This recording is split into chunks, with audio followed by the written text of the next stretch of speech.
नमस्कार, बीएसटीवी देख रहे हैं आप। बहुत स्वागत है आपका। मैं हूं आपके साथ ऋषभ राय। अमित जोगी हाजिर हों। जी हां, छत्तीसगढ़ के पहले राजनीतिक हत्याकांड में 23 साल बाद बड़ा फैसला सामने आया है।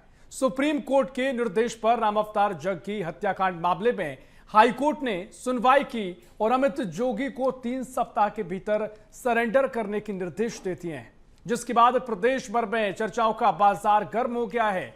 और आगे अमित जोगी का क्या होगा, इस पर सभी की निगाहें हैं। इसी पर करेंगे चर्चा। देखिए हमारी एक खास रिपोर्ट।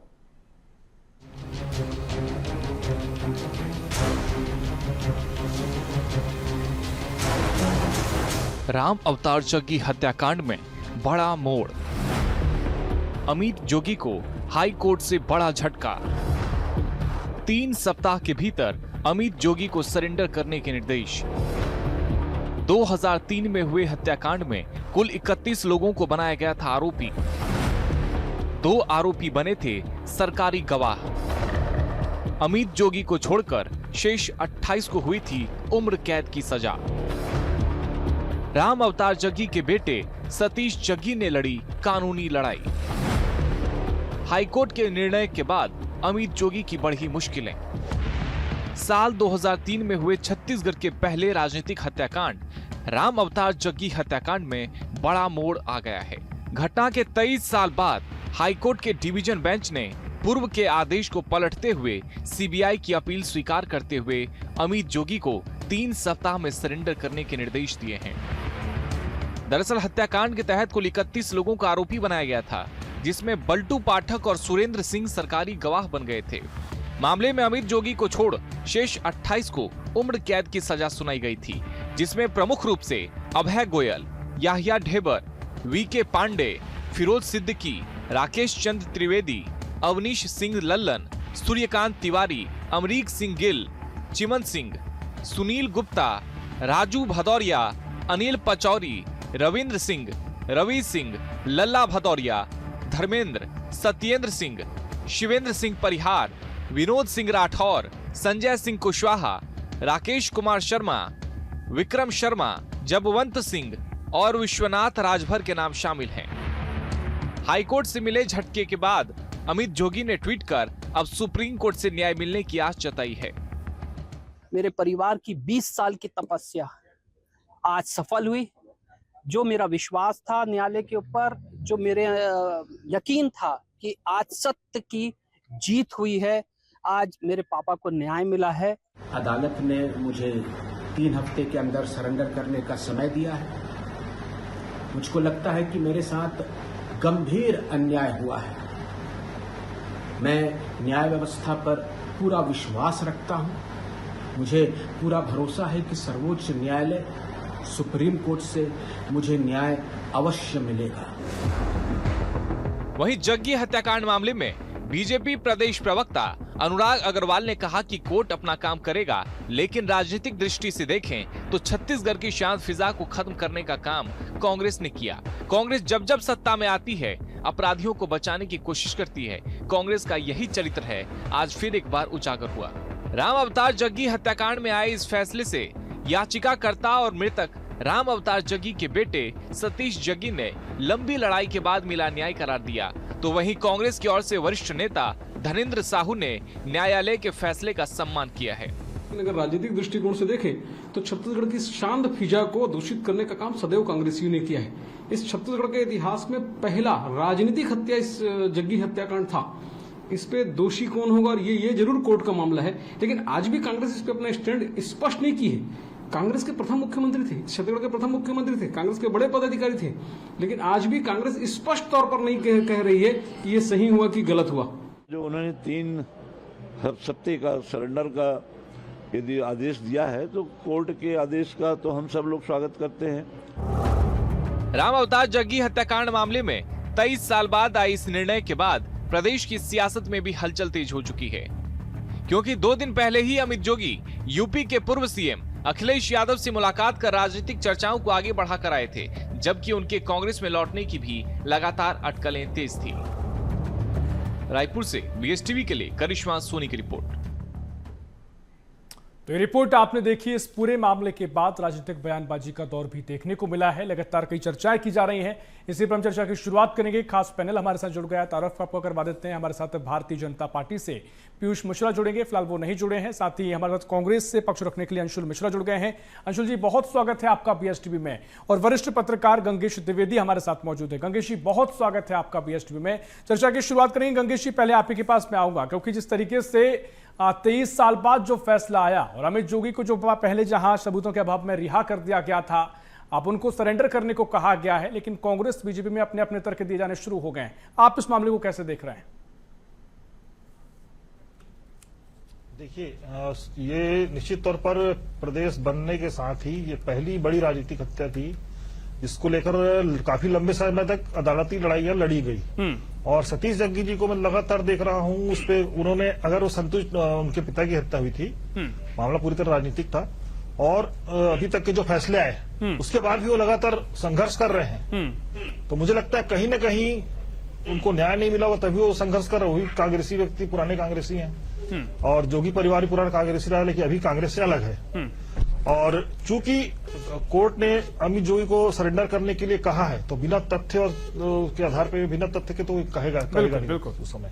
दूसरी बात, आज की स्थिति को क्या देखें हम, तो छत्तीसगढ़ की राजनीति में अजीत जोगी जी का बहुत व्यापक प्रभाव था। लंबे समय तक न केवल ब्यूरोक्रेसी में और राजनीति में, बल्कि उच्च स्तर पर उनके अच्छे प्रभाव थे। तो मुझे लगता है कि जब ये मामला चल रहा था, तो इसमें ये बात तो एकदम सही थी कि घटनास्थल जब घटना घटी थी उस समय अमित जोगी मौजूद थे स्पॉट पे। अब वो घटना क्या हुई, कैसे हुई, ये सारी चीजें तो सबूत और बयान के आधार पर चलती रहेगी, लेकिन ये तथ्य था। और उनके साथ के सारे लोग आजीवन कारावास हुई, ये सिर्फ छूट गए सबूतों के अभाव में। तो मुझे लगता है कि अगर कहीं न कहीं सबूत अदालत में वापस पेश किए गए होंगे तो आगे का फैसला हालांकि अदालत करेगी, इसलिए इसमें ज्यादा आगे खुल के बोलने की मतलब का अवसर नहीं है ये, कि अदालती फैसले आने के पहले सब चीज किसी भी तरह की टिप्पणी करना उचित भी नहीं है।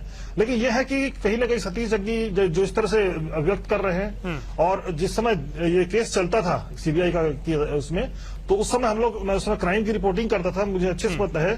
तो उस समय देखता था कि वाकई में इनका परिवार ना लगे रहता था कि जैसे हम लोग रिपोर्टिंग के लिए बैठे घंटों बैठते थे बाहर, तो वैसे ही उनका परिवार भी आके बैठ रहा था अपने न्याय की गुहार को लेके, एसपी से मिलने की कोशिश करता था। जल्दी से सीबीआई लोग मिलते नहीं है। तो जिस तरह संघर्ष इस परिवार ने लंबे समय से किया है, जग्गी परिवार ने, वो मुझे लगता है कि कहीं न कहीं इसमें सच्चाई है कि उनके साथ अभी तक न्याय नहीं हो पाया है, और वो अपने पिता की हत्या की न्याय को लेकर वो लगातार लड़ाई लड़ रहे सतीश जग्गी।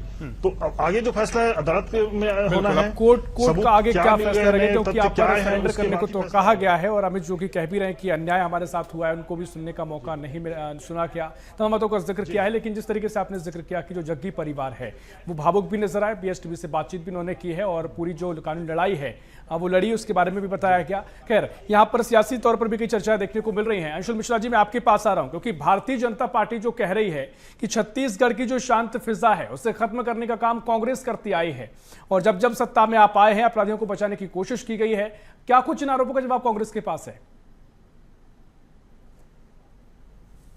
सर्वप्रथम तो आपके न्यूज चैनल के माध्यम से आपके सभी दर्शकों को मैं नमस्कार करता हूं। और बीजेपी के जो वरिष्ठ नेता है जो आपके यहाँ पे बाइट दे रहे थे, मुझे समझ में नहीं आ रहा था कि वो अफीम पी के बाइट दे रहे हैं कि शराब पी के बाइट दे रहे हैं या होश में बाइट दे रहे हैं। न्यायप्रिय अगर हिंदुस्तान में कोई पार्टी है, पुराना इतिहास उठाकर देख लीजिए। निष्पक्ष अगर कोई पार्टी है, पुराना हिंदुस्तान का इतिहास उठाकर देख लीजिए, तो वह सिर्फ और सिर्फ कांग्रेस पार्टी है। मैं आज यह जो प्रकरण है, जिस प्रकरण पर हम बैठे हैं, आज यह प्रकरण जो है माननीय उच्च न्यायालय में लंबित है, और इस पर अलग अलग कार्रवाई हो रही है, और उच्च न्यायालय ने अभी तलब किया है कि अमित जोगी को उपस्थित होना अनिवार्य है। कांग्रेस बखूबी इस बात का सम्मान करती है, कांग्रेस इस बात का समर्थन करती है कि माननीय जग्गी जी के साथ जिस प्रकार का कृत्य हुआ है, और यह आज दिनांक में सम्मान नहीं कर रही, या इस पे स्टैंड आज दिनांक में नहीं है। आप हमारे कांग्रेस के पुरानी बाइट उठाकर देख लीजिए, या जिस दिनांक पर हुआ था उसके दूसरे दिन की बाइट उठाकर देख लीजिए। कांग्रेस का सीधा इशारा इस बात पर रहा है कि जिसने भी इस जन्मभूमि में, इस कर्मभूमि में गलत कृत्य किया है, उसका जो जगह है वह जेल के सलाखों का पीछे होना चाहिए। इससे स्पष्ट और इससे खुला मैं समझता हूं कुछ नहीं हो सकता। बीजेपी जो है वह षड्यंत्रवाद की राजनीति करती है। मैं स्पष्ट करके बताता हूं कैसे करती है। बीजेपी अपना स्टैंड ही क्लियर नहीं करती। बीजेपी के उस जमाने के आप वो उठाकर देख लेंगे, वक्तव्य उठाकर देख लेंगे तो उनके बड़े वरिष्ठ नेताओं ने क्या क्या कहा है। बल्कि रमन सिंह जी ने, उस समय के तात्कालिक मुख्यमंत्री उस जमाने में हुआ करते थे, उनने इस बात को लेकर क्या क्या कहा है, यह जनता के समक्ष उपस्थित है, बताने की आवश्यकता नहीं है। तो पहले कांग्रेस के ऊपर प्रश्नवाचक चिन्ह उठाने वाले लोग पहले यह तय करना है कि उनका स्टैंड क्या है। मैं वही बोलता हूं ना कि जिनके घर जो है, जो शीशे के होते हैं, वो दूसरों के घर में ताका झाकी नहीं करते। इसलिए कहता हूं कि बीजेपी वालों, मत पूछ कि क्या हाल है मेरा तेरे आगे, बस देख कि क्या रंग है। ठीक है, आप यहां पर खुलकर कह रहे हैं कि कांग्रेस जो है वो जग्गी परिवार के साथ खड़ी है, न्याय हुआ है। अंशुल मिश्रा जी, कांग्रेस हर उस व्यक्ति के साथ खड़ी है, चाहे वह जग्गी परिवार हो, चाहे किसी का भी परिवार है, जिसके साथ अन्याय हुआ है। खड़ी है नहीं, खड़ी थी।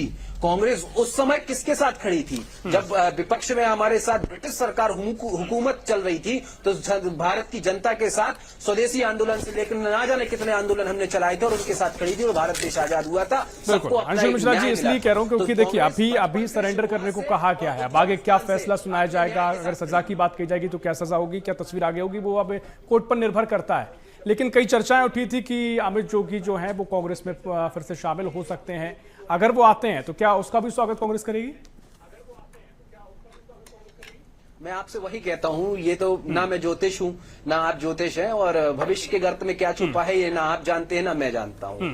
आज दिनांक में वर्तमान में यह कहते हैं कि अमित जोगी जी, जो कि कांग्रेस के नेता हैं, कांग्रेस से उनका कोई वास्ता नहीं है और कांग्रेस से उनका वास्ता था या नहीं था, अगर वे आरोपी बनाए गए हैं तो माननीय उच्च न्यायालय के दृष्टिकोण से आरोपी बनाए गए हैं। इस पे किसी भी प्रकार की न्याय सम्मत या राजनीतिक तौर पर टीका टिप्पणी करना, मैं समझता हूं कानून व्यवस्था को हिलमिलाना है। और कांग्रेस का एक सच्चा सिपाही होने के नाते मैं कानून पहले मानूंगा, राजनीतिक बयानबाजी बात को मानूंगा। चलिए ठीक है, पीयूष मिश्रा जी भी हमारे साथ जुड़ गए हैं, थोड़ी देर से जुड़े। पीयूष मिश्रा जी, बहुत स्वागत कर रहा हूं आपका बीएसटीवी में।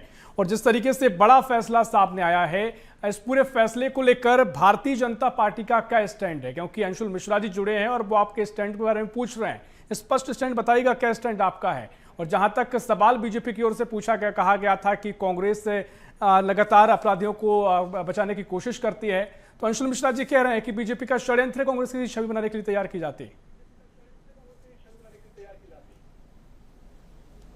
जी नमस्कार जी। सर्वप्रथम मैं आपके चैनल के सभी दर्शकों को आज हनुमान जन्मोत्सव की बहुत बहुत बधाई देता हूं, बहुत बहुत शुभकामनाएं देता हूं। देखिए, आज जो माननीय न्यायालय ने जो फैसला दिया है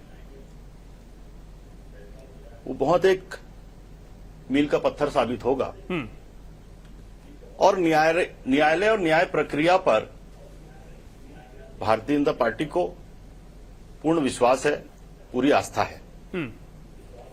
लेकिन जो मुद्दे की बात है, मुद्दे की बात यह है कि कांग्रेस की सरकार और कांग्रेसी जब जब ये कांग्रेस सरकार में आती हैं, ये अपराधियों को शय देने का काम, अपराध को बढ़ाने का काम इनके शासनकाल में होता रहा है। और आज के इस फैसले से कहीं ना कहीं उस समय तत्कालिक कांग्रेस के मुख्यमंत्री और उनके पुत्र, जिनको मुख्य आरोपी आज बनाया गया है और कोर्ट ने उनको 3 हफ्ते के अंदर सरेंडर करने के लिए कहा है। एक बात स्पष्ट है कि कांग्रेस की सरकार जब भी आती है वो अपराधियों को शय देने का काम करती है और अपराध को बढ़ावा देने का काम। यानी आप इस मसले पर भी ये कह रहे हैं कि जिस तरीके से कांग्रेस की सरकार बीच में रही या उनको शह देने की कोशिश की गई, जो भी इसमें अभियुक्त थे, या अमित जोगी का आप खुलकर नाम नहीं ले रहे हैं, तो आप खुले तौर पर ये कह रहे हैं कि उनको शह देने की कोशिश की गई। देखिए, जब ये हत्याकांड हुआ था, छत्तीसगढ़ राज्य नया नया बना था और उस समय कांग्रेस की सरकार थी। माननीय दिवंगत कांग्रेस के मुख्यमंत्री स्वर्गीय अजीत जोगी जी मुख्यमंत्री होते थे और उस समय इस जांच को अलग दिशा देने का काम उसके तत्कालीन सरकार ने किया था। बीच बीच में भी कई बार अमित जोगी की कांग्रेस प्रवेश पे अटकलें लगाई जाती हैं। कभी वो उनके वरिष्ठ नेताओं के साथ पाए जाते हैं, कभी वरिष्ठ नेता उनके व्यक्तिगत संबंध के बारे में बताते हैं। और अभी भी बहुत ज्यादा अटकली थे कि वो कांग्रेस पार्टी में जाएंगे। ठीक है, हम गंगेश जी से इस मामले में समझेंगे। उससे पहले अंशुल जी कुछ कहना चाह रहे हैं, कोई करेक्शन दीजिएगा 10 सेकंड में। मैंने वही कहा था ना कि इनसे पहले ही कहा था कि मत पूछ कि क्या हाल है मेरा तेरे आगे, बस देख कि क्या रंग है मेरा तेरे आगे। बीजेपी के प्रवक्ता कह रहे हैं कि हाँ, कांग्रेसी जो है ना अपराधियों को सह देते हैं, समस्या उत्पन्न करते हैं, उन्हें बचाते हैं। तो मानने वाले ये बीच में कहाँ भूल जाते हैं कि 15 वर्ष रमन जी का शासनकाल था। वो तो कांग्रेस में थे नहीं, वो तो मुख्यमंत्री थे और बीजेपी से आए हुए मुख्यमंत्री थे। तो उनने 15 वर्षों में इस प्रकार का कृत्य क्यों नहीं कर दिया? ये पहला वाजिब प्रश्न कहते हैं। दूसरा वाजिब प्रश्न इन्होंने उठाया कि कांग्रेस के नेताओं से अमित जोगी जी के व्यक्तिगत संबंध है। बिल्कुल है, जैसे बीजेपी के नेताओं से व्यक्तिगत संबंध है। ब्रजमोहन अग्रवाल जी से उनके बहुत सारे अच्छे संबंध हैं, सोशल मीडिया पर आप देख सकते हैं। रेणु जोगी जी के बहुत अच्छे संबंध हैं, उनके पूरे परिवार के बहुत अच्छे संबंध है। रमन सिंह जी से बहुत अच्छे संबंध है, राजेश मूणत जी से बहुत अच्छे संबंध है। तो बहुत अच्छे संबंध, राजनीतिक संबंध और व्यक्तिगत संबंध होना क्या इस चलती हुई सरकार में कोई आरोप है क्या? और ये कहते हैं कि हम जो है, हमारी जो पार्टी है वो राजनीतिक संरक्षण देते हैं। तो ये तो कहीं ना कहीं ना चाहते हुए भी कानून व्यवस्था के ऊपर प्रश्नवाचक चिन्ह उठा रहे हैं। अमित जोगी जी के ऊपर दो हफ्ते के भीतर में, माफ कीजिए 3 हफ्ते के भीतर में तलब का फरमान जारी हुआ है। उसमें भाई साहब कांग्रेस कहां से आ गई? हम कहां से रोकते हुए पाए जा रहे हैं? कांग्रेस कौन सा इनके खिलाफ में पिटीशन दायर कर रही कि नहीं भैया जग्गी जी के खिलाफ में खड़े हो जाओ? ये कौन सा? ठीक है। देखिए सियासत, क्योंकि इसी को सियासत कहते हैं, कहीं भी जब तर्क निकलना शुरू हो जाते हैं तो चर्चाओं का बाजार भी करवाता है। आपके अपने तर्क है, मैं आप पर लौटूंगा। अंशुल जी, गंगेश जी लगातार सुन रहे हैं। गंगेश जी, आज इस तरीके से इस मामले को लेकर लगातार जो प्रक्रिया चलती आई, शुरुआत में जो 28 अभियुक्त थे उनको उम्र कैद की सजा होती है, अब अमित जोगी के नाम को लेकर लगातार चर्चाएं थी। अब जब जो तर्क दिए जा रहे हैं, अब बीजेपी जो आरोप लगा रही है, ठीक है उस टाइम में सरकार थी कांग्रेस की, और जिस तरीके से मामले में नया मोड़ देखने को मिला या फिर जो इतना लंबा समय लग गया 2007 के बाद, इस पूरी प्रक्रिया को लेकर आप क्या देखते हैं? क्योंकि बीजेपी फिर कांग्रेस ये भी कहती है कि बीच में रमन जी की भी सरकार थी, उस समय अगर कुछ सख्ती आ जाती, कुछ और भी ज्यादा जल्दीबाजी में थोड़े समय से पहले चीजें हो जाती, तो ये आरोप प्रत्यारोप लग रहे हैं, आप इसे कैसे देखते हैं? देखिए विशुद्ध राजनीतिक मामला था। जिस समय अजीत जोगी मुख्यमंत्री बने थे, विद्याचरण शुक्ला जी उस समय राजनीतिक पीक में बड़े नेता थे, उनको मुख्यमंत्री बनने का अवसर था। लोग ये मान भी रहे थे छत्तीसगढ़ में कि पहले मुख्यमंत्री विद्याचरण शुक्ला बनेंगे, लेकिन ऊपर से इनको पैराशूट लैंडिंग कराई गई और अजीत जोगी मुख्यमंत्री बने। बिल्कुल। वहां से लेकर लगभग 3 साल तक लगातार विद्या भैया और उनके बीच संघर्ष चला, आपस में मतभेद था, और विद्या भैया ने टूट के अलग के विद्याचरण शुक्ला जी ने अपनी अलग पार्टी राष्ट्रवादी कांग्रेस पार्टी के साथ खड़े की यहाँ पे, और बड़ी संख्या में कांग्रेसी, लगभग 2 धड़ में बढ़ गई थी कांग्रेस, 2 हिस्से में टूट गई।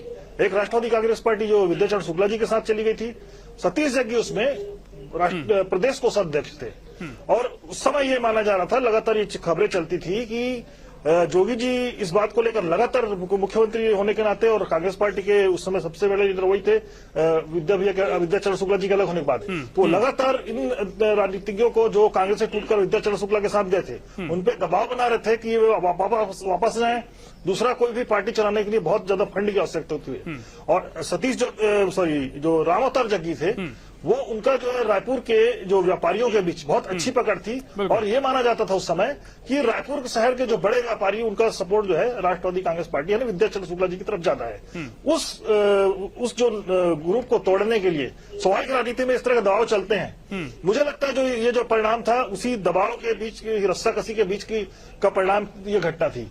उसके बाद जब भाजपा की सरकार आई 2003 में, 2003 के बाद लगातार 2018 के पहले तक इसमें कई बार मामले की पूरी सुनवाई इसी बीच चली, और इसी बीच बाकी लोग अभियुक्त हुए, लेकिन अजीत जोगी के बेटे अमित जोगी बच गए सबूत के अभाव में। तो मेरा कहना यह है कि उस समय जब 18 चुनाव के ठीक पहले जोगी जी को और इनके पुत्र को बाहर निकाला कांग्रेस ने, ये कहते हुए कि ये डॉक्टर रमन सिंह के ट्रबल शूटर है, यानी बी पार्टी की तरह से काम करते हैं, और 10 लोगों को 10 उस समय लगातार ये राजनीतिक चर्चा चलती थी कि कांग्रेस इसलिए नहीं जीत पाती है क्योंकि 10 सीट को हराने का ठेका जो है अजीत जोगी ले लेते हैं, ऐसा आरोप लगता था अजीत जोगी ऊपर। और यही आरोप इतना बढ़ा, और उस समय कई सारे अंतर्गत टेप कांड आए, कई सारे मामले आए, जिससे इनको अलग कर दिया गया। अजीत जोगी को पहले अमित जोगी को 6 साल के लिए निष्कासित किया कांग्रेस ने, फिर अजीत जोगी पार्टी छोड़ के नई पार्टी बना लेते हैं।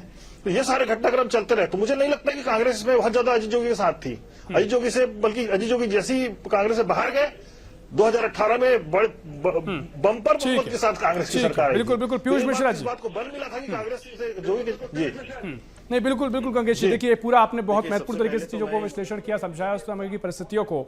लेकिन पीयूष मिश्रा जी, यही सवाल कांग्रेस आपसे पूछ रही है कि बीच में जब रमन सिंह जी का कार्यकाल आया, उनका बीजेपी का शासन रहा, उस वक्त आप जो तमाम आरोप लगाते हैं तो वो कह रहे हैं कि जो उंगलियां हैं वो आपकी तरफ भी उठ रही हैं। क्यों, अगर आप सवाल अगर राजनीतिक से शेकर लगा रहे हैं कि किसी तरह से उनको संरक्षण दिया गया, तो आपकी सरकार लंबे समय तक रही, तो आप पर भी सवाल है, आपके संबंधों के बारे में भी जिक्र होता है। देखिए, व्यक्तिगत संबंध एक अलग विषय है। जब ये हत्याकांड हुई थी और छत्तीसगढ़ प्रदेश जब बना नवंबर 2000 के बाद, यहां कांग्रेस की सरकार थी और कांग्रेस का मुख्यमंत्री था। यह हत्याकांड जून 2003 में हुई थी और जब यह हत्याकांड हुई थी उस समय कांग्रेस का मुख्यमंत्री यहां पे सत्ता में था। और इस हत्याकांड को दूसरा रंग देके और जांच का दिशा बदल के उसको चोरी का एक पेश करके इसको किया गया था। डॉक्टर रमन सिंह की सरकार ने ये किया कि वो आते ही इसकी सीबीआई जांच के लिए उन्होंने पेश किया उसको।